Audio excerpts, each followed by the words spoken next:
Welcome to PG Pulse, Press Ganey's podcast on all things healthcare, tech, and human experience. In this podcast, we'll be joined by some of the best and brightest minds in the industry to discuss challenges, share insights, and innovate the future of healthcare. Thanks for tuning in. We hope you enjoy the conversation. Welcome to PG Pulse, where we explore what's really driving value in healthcare.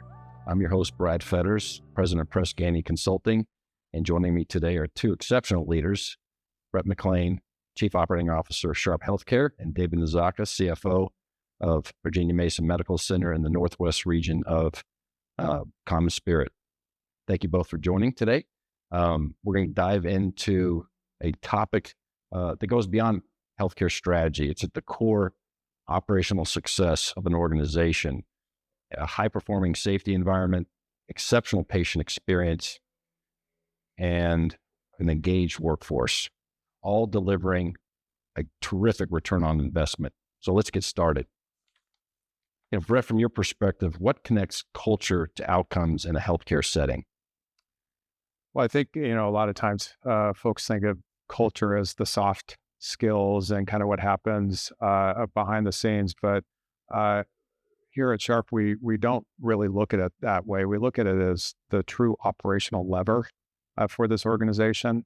And I think the key point is making sure that the staff and our leaders are truly engaged and understand what we do every day is our culture, and how we connect to our vision is where that culture meets the operational outputs. It meets what happens every day, meets why people come to work every day, why they choose to stay here.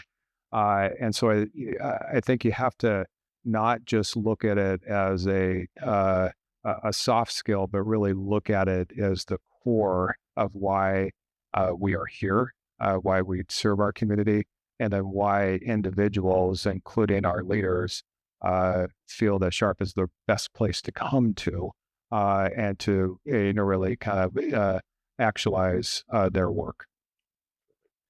David, as a CFO, how do you look at culture in terms of capital investments, and what are some of those areas that you champion in the budget process as you go through it?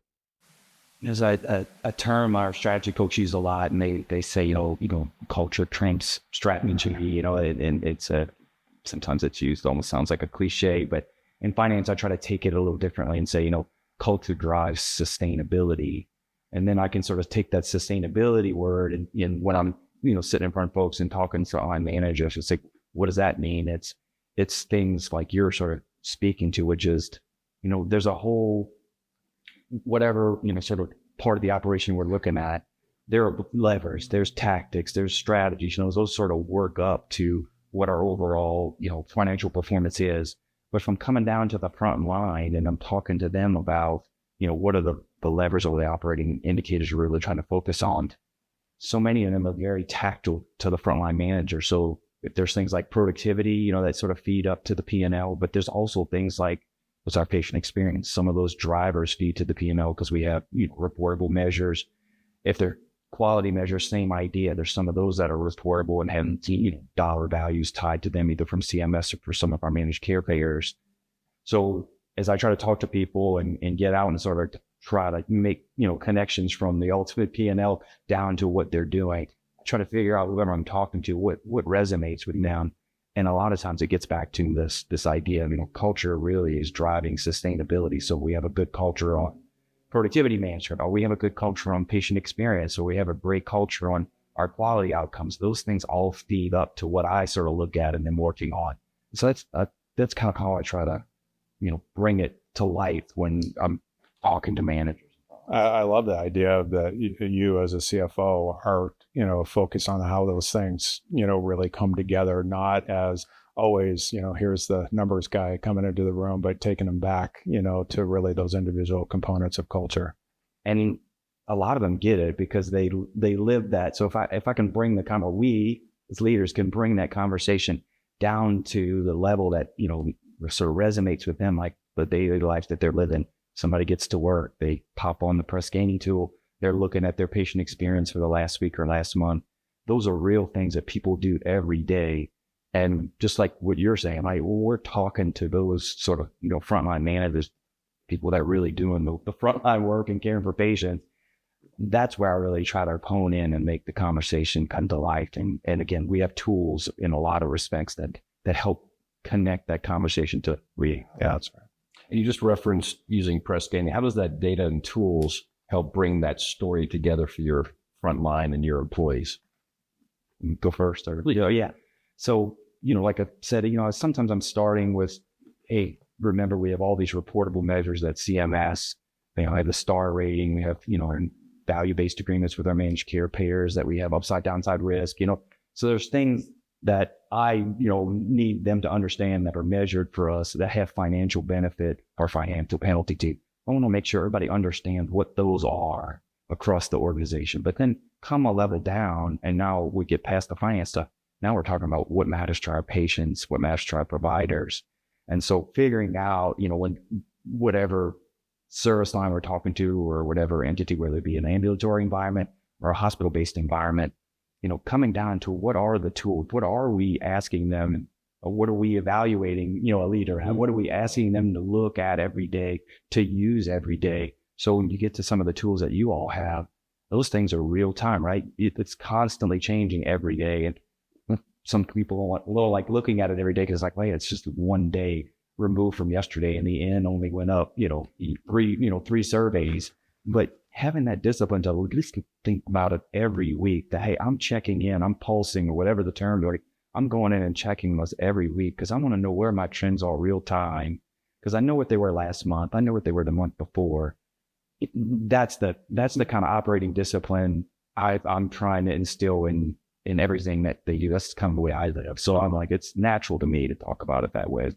But let's unpack the operational side of safety. I don't think anyone would disagree that we want a safe environment. How does that actually show up as you, as a COO, leading your leaders, your hospitals?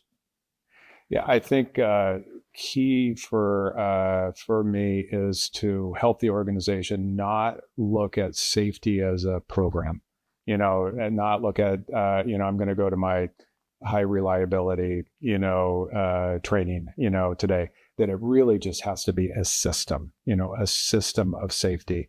And it's part of how it weaves itself into everything that we do. I think what makes it really drive further in terms of becoming a part of the culture is consistency.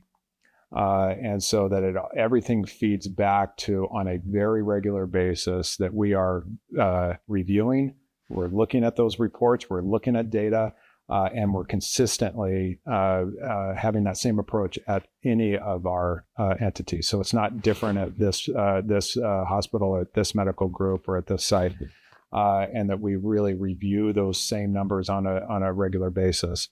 For us, the journey that we've been on this last year in particular is to really bring together what we call safety huddles.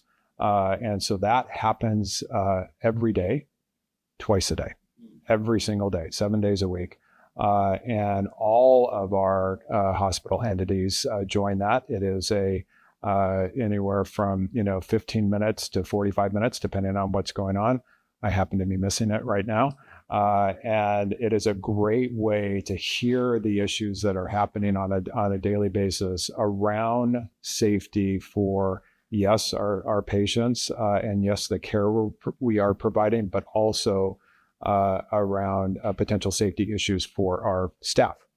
And so in the moment, those issues are brought up. In the moment, they are dealt with appropriately. If there's a kind of an escalation decision that needs to be made, the appropriate level of leadership is on those calls.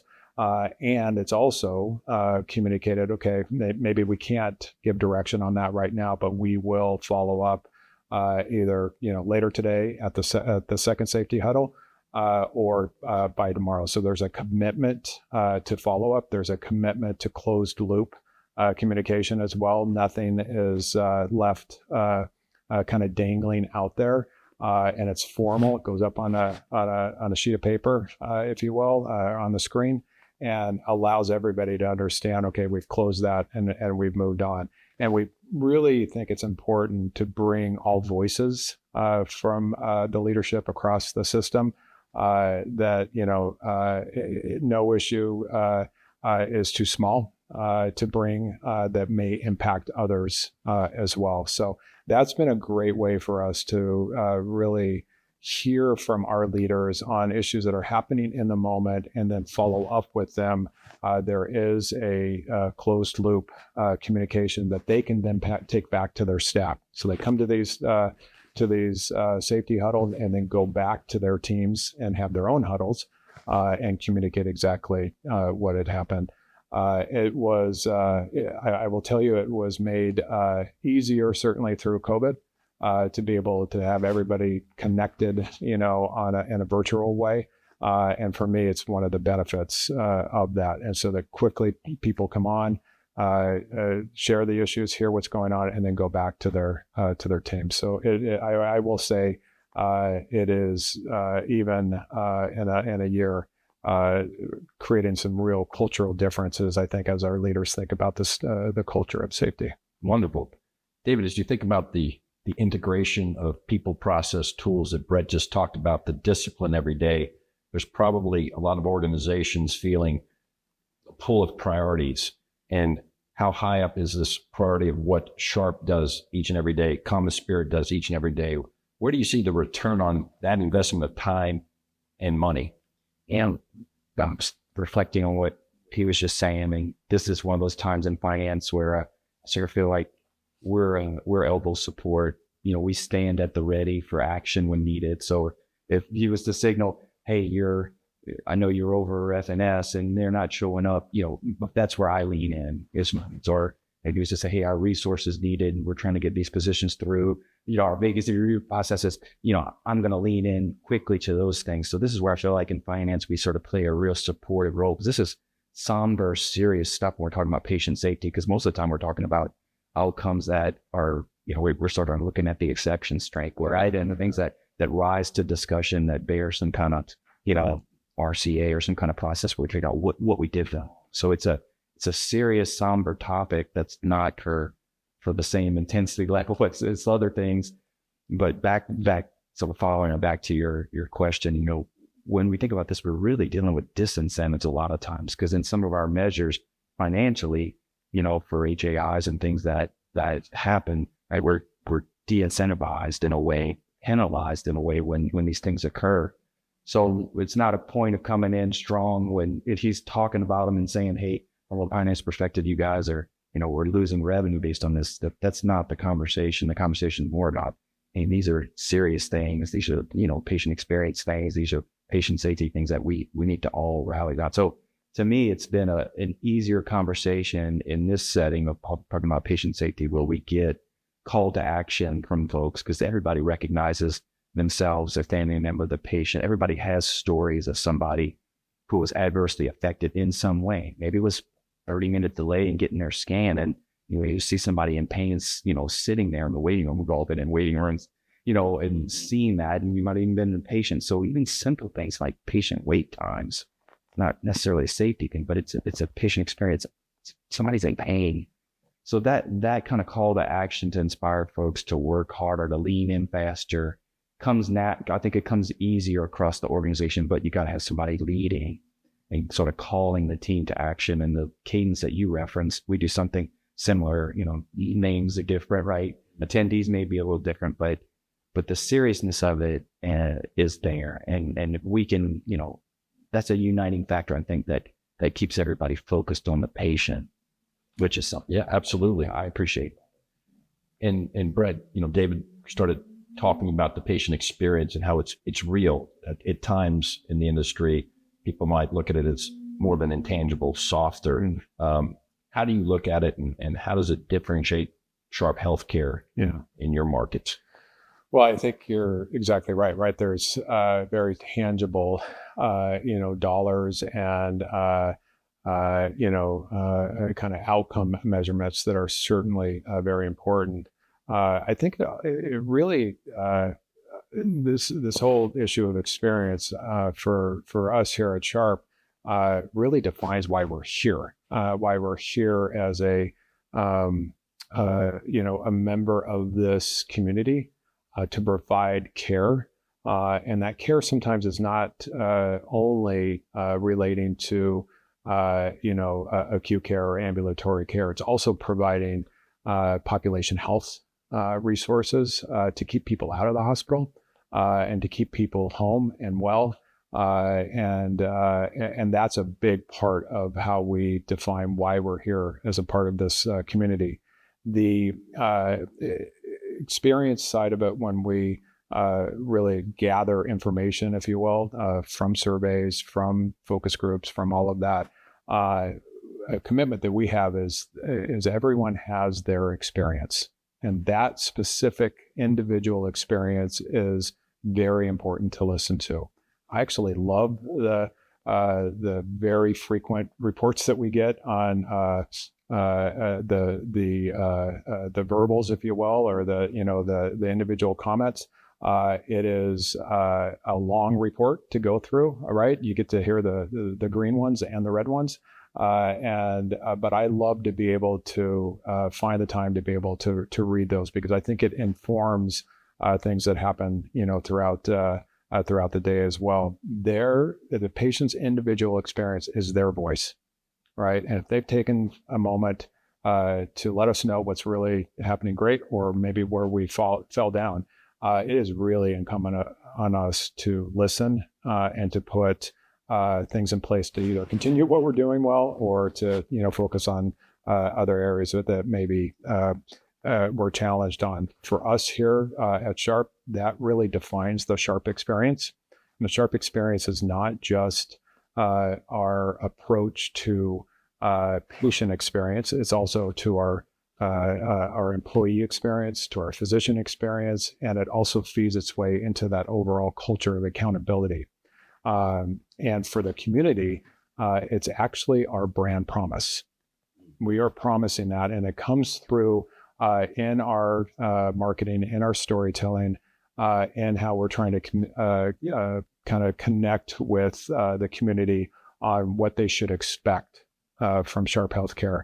And so we put ourselves out there. It's vulnerable to say that you will receive the Sharp experience because sometimes we fall down and sometimes that doesn't happen. So we have to listen to to that feedback to continue on that brand promise, because it really does get to market share and it gets to how we're serving the community in all the variety of places that San Diego offers care.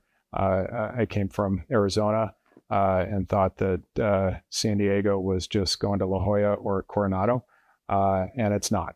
There is a really diverse geography and cultural diversity here in this town, and we're proud to be in all of those pockets, which means we also have to listen to those communities separately and differently where appropriate. David, in the day and age of the reimbursement rates and the challenges financially with hospitals and health systems, when the leaders want to invest in patient experience and you're going and prioritizing what you can spend for the year, how do you quantify the impact of patient experience to build that business case? It's you can do it in several different ways. I sort of approach it with, one way to look at it is the people side, our internal, sort of colleagues, and I'll unpack that in a second.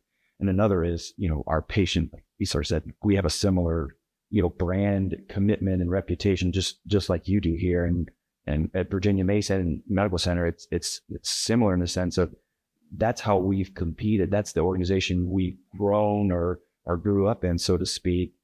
Different from some of our competitors that built more sites, right, and built out an ambulatory footprint and wanted to compete more on market share and market concentration perspective. We built it on a quality sort of perspective, like come to us because of our quality. And so people still have to come downtown, probably like some of your friends. They still have to come. It's a destination center for a lot of folks. So, but back to your question, the patient, experience and sort of patient flow side, I think about it when we're talking about ROI is the return is, what's our network integrity, right? How many patients come to our sites and stay in our system because of the experience that they have, low wait times, cleanliness, the sound, noise at night, all these things that we sort of look at and evaluate every 3 months or every 6 months and say, yeah, we're doing great on cleanliness, but now sound is a problem, or we're doing great on this, but now nurse rounding or physician rounding is a problem. So we're constantly trying to get better, and those priorities change, but that brand commitment or that ability to continue to provide better care, measurably better, tells us then, okay, we should be retaining a higher concentration of patients in network or within our system. And then we can look at that statistic, and that's really the financial educated me. So if we are able to look at all the sort of data that we have and say, okay, what's our sort of in-network integrity, or what's our ability to sort of, service patients throughout their care continuum, and it's 80 or 90%, that tells me financially, we're really doing well, because we're not going to be 100% services we just don't provide that, others in the market do. But coming back to that sort of really drives the ROI for me is are we delivering on the promise? How do we answer that? Yes. Patients come back to us. They stay in our system. They're not seeking care elsewhere because we've been able to do all those things. So the math becomes really easy at that point. But knowing, just how to measure it, how to drive it, and then ultimately the outcome is prevalent. And then on the employee side, same idea. When we look at employee satisfaction, or we look at patient satisfaction and employee satisfaction together, then we can look at nurse retention or staff retention. And that sort of tells us, again, another sort of indicator if we sort of following that trio. Because ultimately, we know the cost of replacing a nurse could be 40 or 50,000 when you think about, the transition sign-ons. At least in California. Washington, we're right with you. So if we think about it, same idea. If we're doing the little things right, then retention should be high, and our cost to replace should be low, and we should see it flow through the P&L that way. So I sort of mentally have a picture of, knowing when the indicators are going well, what I ultimately should see. And when I see that, it's great. We don't need to talk about it anymore. Let's just keep doing what we're doing. But when, one of those indicators is off, it's a cascading effect. Like if we're not performing well, it just trickles through the P&L. We see it. Right. So Brett, as David's talking about the cost of high lawsuit, retention, productivity of physician with RVUs, census, recruiting nurses, now you're short-staffed, those realities. As a chief operating officer, what do you do with your teams to say, okay, to impact these operationally, how do we help our workforce thrive, feel valued? What do you actually do on a daily, weekly, monthly basis to say, no, I do not want to leave Sharp Healthcare? Yeah. So, boy, oh boy, has the last 6 or 7 years been difficult, right? In healthcare, we've never seen, and hopefully never will see, anything like COVID again, where it really just tested, I think, individual caregivers and members of any healthcare organizations, just kind of their core belief of what they do every day and how they do it. And burnout's real for every single level of this industry that we're in. So I do think we have to think of that differently. I think that over time we have seen, tons of, real information on why people leave. And it's different.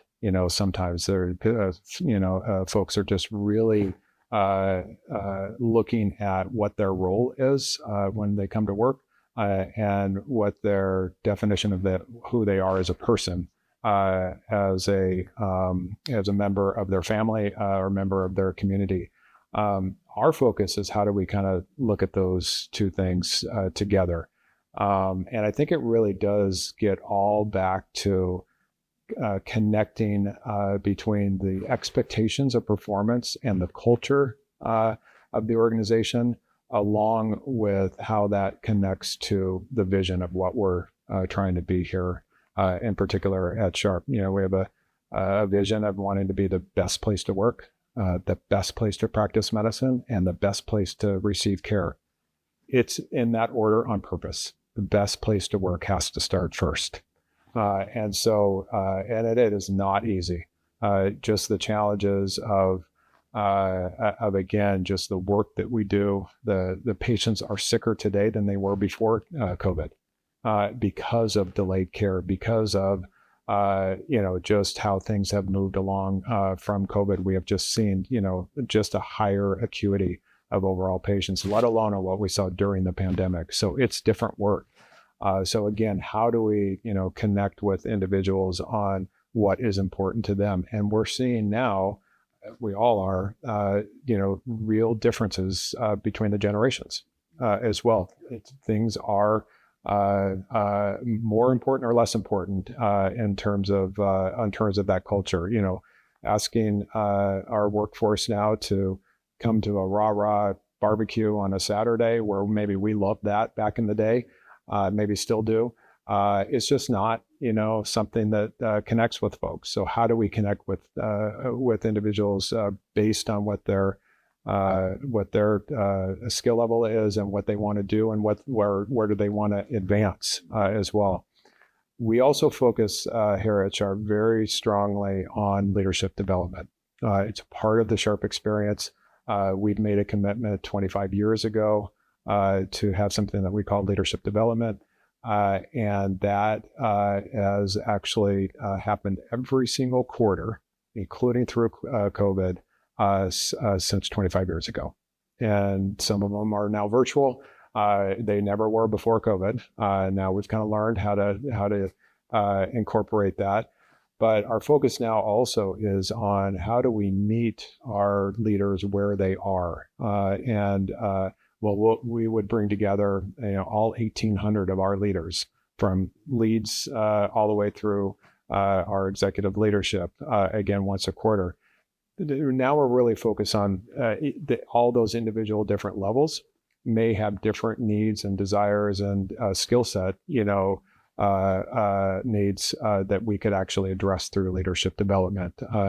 So it's evolving. And I think if you don't evolve with that, then you're continually thinking the way you do it is the right way to do it for that individual. And if you're not listening, right, same thing that we try to do with our patient experience. If we're not listening to our employees, then we're just going to keep doing the same thing over and over. So I think it's, again, connecting back again to that best place to work first. And what does that really mean for us? It's such a difficult, build on what you're saying, such a difficult operating environment this decade. I'm 55 and my career spanned 30 years now. So we've had pockets of, problematic time. Like we had the banking crisis, we had the 2 or 3 year, place there. We had other times in the history here, but things were episodic in nature.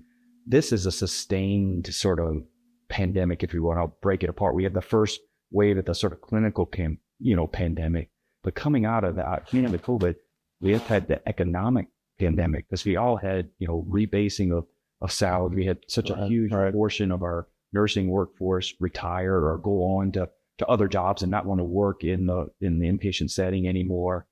We all had length of stay problems. To your point, the care needed in this generation really changed with COVID, to where we didn't have enough post-acute services.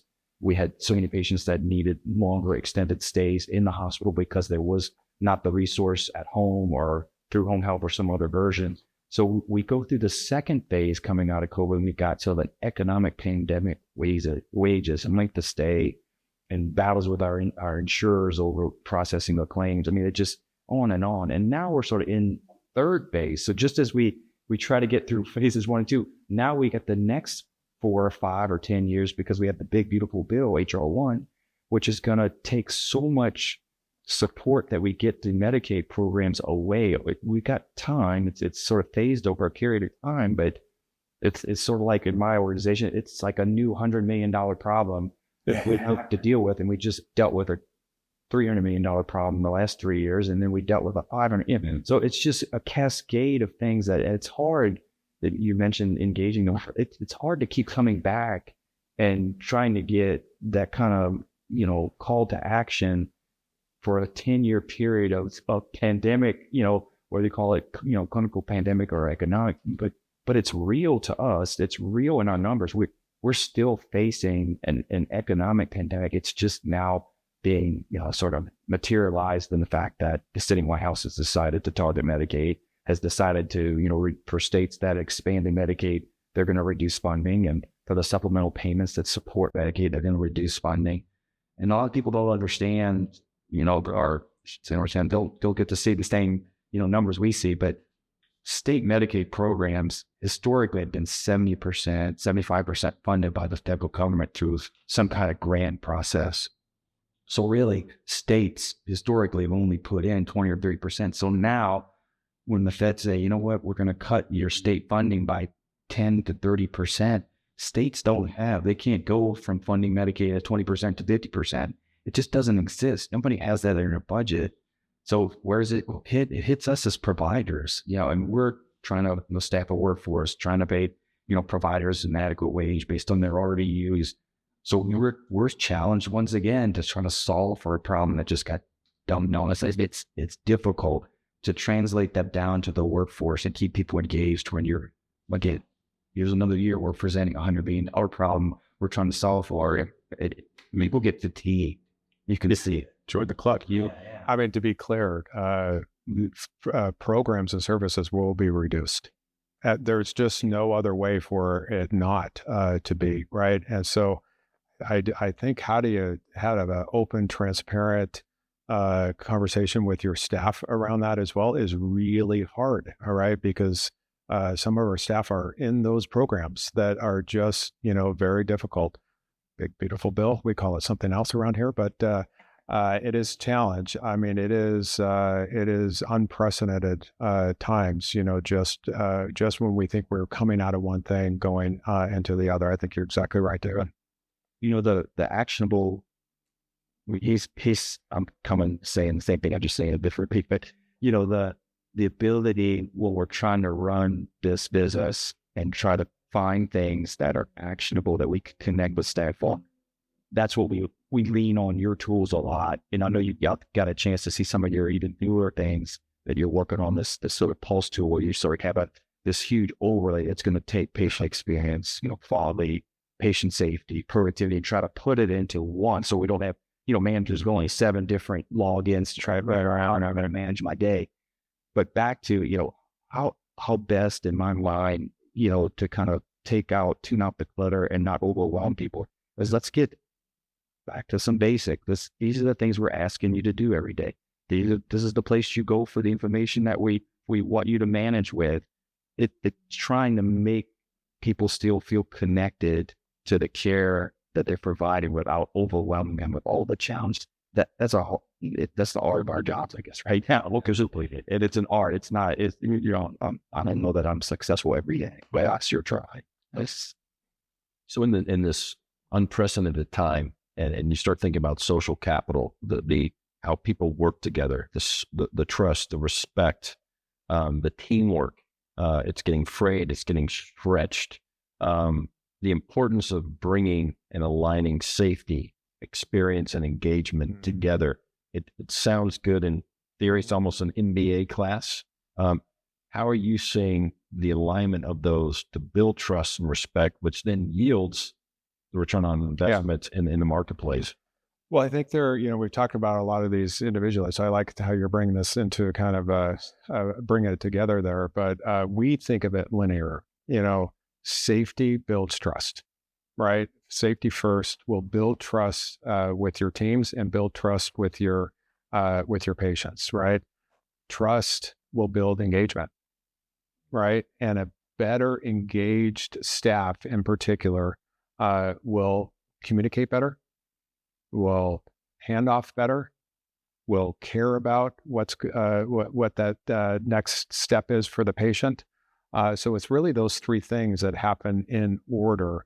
And I think it's really about always striving for that, right? Having that in the back of our minds. And I do believe that looking at our, the approach of daily coming together as a large organization and talking about those safety issues, talking about the trust issues, where we're hearing maybe feedback again, real time from some of our survey tools, that gets it gets into those daily huddles. At the end of the day, really is about engaging with that leadership team so that they can do the same thing down with their staff as well. It's proven that better communications will drive better results on the communications between doctors and nurses question that comes on the surveys. We know that that's true. I think it's twice as likely or something. We know that that's true. So there's data to support the work that we're doing to keep that kind of linear focus. Maybe delving into this a little bit more. You talked about the different generations. Yeah. You talked about the pressures, of the workforce. When you think about the size of Sharp, there are certain behaviors, Sharp way. There are certain social norms, and we think that social capital, when you have that trust and respect, you want to participate. You want to be part of the Sharp way, if you will, the CommonSpirit way. Beyond the huddles, are there certain operational tactics, initiatives that maybe some of the listeners could take away of how do I get to the Sharp way? How do I get everybody swimming on the behaviors of respect and trust and teamwork? Yeah. I hate to make it simple, but it really does go back to that vision of being the best place to work, the best place to practice medicine, and the best place to receive care. If everything that we're doing and our strategies, our annual report card that we have, and every entity has a report card, right? How we're doing safety, quality, service, people, et cetera, et cetera. All of those feed back to those three pieces of our vision. It makes the connection easy for folks to be able to make the connection themselves, as well as to make the connection as to why am I doing this, right? I'm doing this, because I want to provide the best care possible. And I can even envision that because this is the best place for me to work, right? So it has to start with that, and it has to be simple, and it has to be honest. It has to be vulnerable a little bit.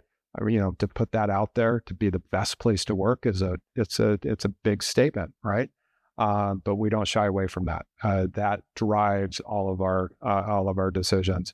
I do think that, again, getting back to the generational pieces of it, we have to understand how to communicate that in a way that makes sense to our workforce. And it's a changing workforce. So we have to challenge ourselves. We have to try some things that fail. We have to try communication mechanisms that maybe aren't reaching to folks. We have to try different ways to communicate and connect with our physicians. We all know can't send an email out to a physician, right? So how do you connect with them on that? And so that's the work that happens. It's not the change of our vision. It's really the tactics, the operational pieces to really realize that vision. Dave, I was going to say, we're in a little different spot. We're the product of a merger that happened, right before COVID or right during COVID. And our history is two sides. We have a long-standing Catholic history of Franciscan sisters that came over, and sort of started, all these different little missions in Washington and Oregon. And then we have Virginia Mason, which was sort of built on the Virginia Mason production system, which was built on the Toyota production system. So they have, much different sort of cultures and how they evolved over the last 150 years. And I had one to the Virginia Mason side. It actually is sort of a model like Mayo or something. It started as a physician clinic, and ultimately, they built a hospital. So very different origins, and the call to action for both has been different. The Franciscan side has always been, we're here to care for the poor, marginalized by society. The sisters came over to areas where there was no healthcare at all, lived and worked in the same buildings. You've seen some of these stories, and that's still, who we are in a lot of ways in a number of our care sites. Virginia Mason, not that way. Not that they're not caring for the poor, marginalized by society. They are, but they just, have a different origin. So bringing the two organizations together and trying to maintain two cultures or intertwine two cultures, because Virginia Mason's not a Catholic hospital. We have no intention of turning it into one. So, but it's got benefits and longstanding history and a culture that we'd like to see in some of our other sites, and vice versa. This merging of things So coming up with common languages and common tools and things that can focus an organization going through that kind of integration culturally is the work. And we have products and tools and sort of have leadership like he's describing, where he's standing up. It's here's our priorities. Here's how we're going to measure success. Here's what we're focused on every day. That has helped us, try to integrate while we do all the culture work of merging such different organizations. The back to basics sometimes is still a good thing. And that's what we're seeing. I had the pleasure of working with Franciscans as well. And of course, their mantra is, no margin, no mission.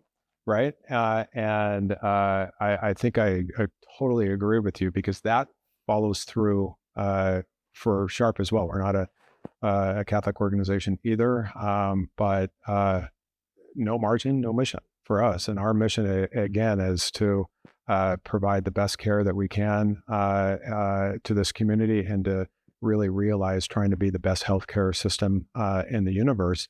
And we're very proud of the fact that Sharp is the largest provider of Medicaid services in this county.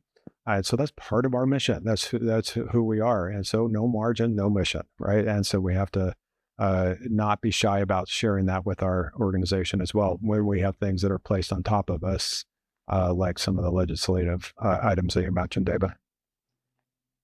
There's a CFO out there that is totally bought into social capital and the alignment of safety, experience, and engagement. But by a lot of hospital and health systems out there, the competing priorities for dollars is overwhelming right now, as you talked about. And the sheer size of CommonSpirit, the region you manage, what are the financial indicators you might share with them to build their case to continue the investment in social capital and these elements that are just critical to the success? Well, what would you say to a CFO out there? The business plans we do today look very different. I kind of grew up in in my second career, in a sense. I grew up in the for-profit world, and those business plans, are really driven around ROI, and cost of capital and things, and which, we all have those operating disciplines. It's just, there's a different level of focus, right? A different priority, a different discernment process in the world I sort of manage today. And in the world we manage today, we look at all those. He sort of mentioned it. I'm going to use, pillars about a scorecard.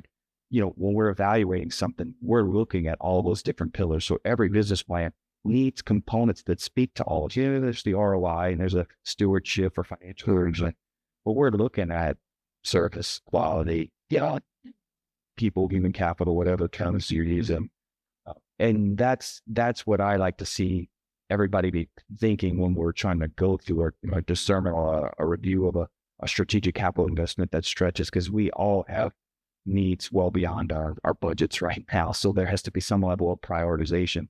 So we do look at all of those components when we're doing it. It's not just financially driven anymore. We're not that type of organization, which is frankly helpful to me and feels rewarding that, hey, we're going to have a balanced approach to how we make financial decisions. That resonates. So we've had a lot of our clients in the market really embracing social capital. Not that it surprised us, but maybe a little bit, again, under the pressures. But I think CEOs, boards are understanding there's only so many levers they can continue to pull on the financial side. And they really see social capital as a differentiator for their people, for the market. So we built a social capital framework, and we go in and help organizations see, how are you with team, trust, respect? And we readily find there's organizations with kind of hot topic areas. Either they bond well together in a department, but when they try to bridge that trust elsewhere, it falls apart quickly in the numbers. Likewise, there might be real alignment with leadership. I stand behind the Sharp way, but in my group, not so much. And again, not wholesale across the system. It's just these pockets. So maybe on the operational side of it, Brett, how do you look at these ideas of trust and respect all the way down to a department level? But then also, there's so many mergers going on, as David talked about with CommonSpirit. You get to two different cultures, and you're trying to bridge trust, respect, teamwork.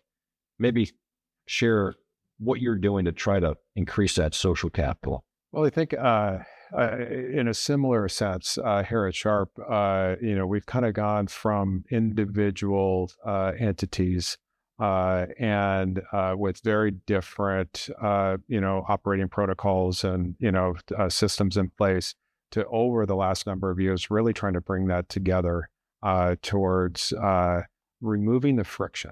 And that's where you have to focus on to make it valuable or of value to our leaders and to our staff. If we're going to create we sometimes use the word one sharp, right? If we're going to use a one sharp way to approach this, it can't just be, standardization for standardization's sake. There has to be value. There has to be a reason why.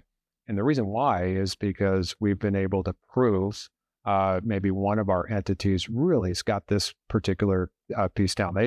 They admit patients onto the floor, or they transition from the emergency room to a floor in just a really great way. There's great transition care. It's backed up by the data, that we see great results there. Why wouldn't we do that same approach at all of our other hospitals? So it can't just be standardization for standardization's sake. It has to be because there's actually proven value for that.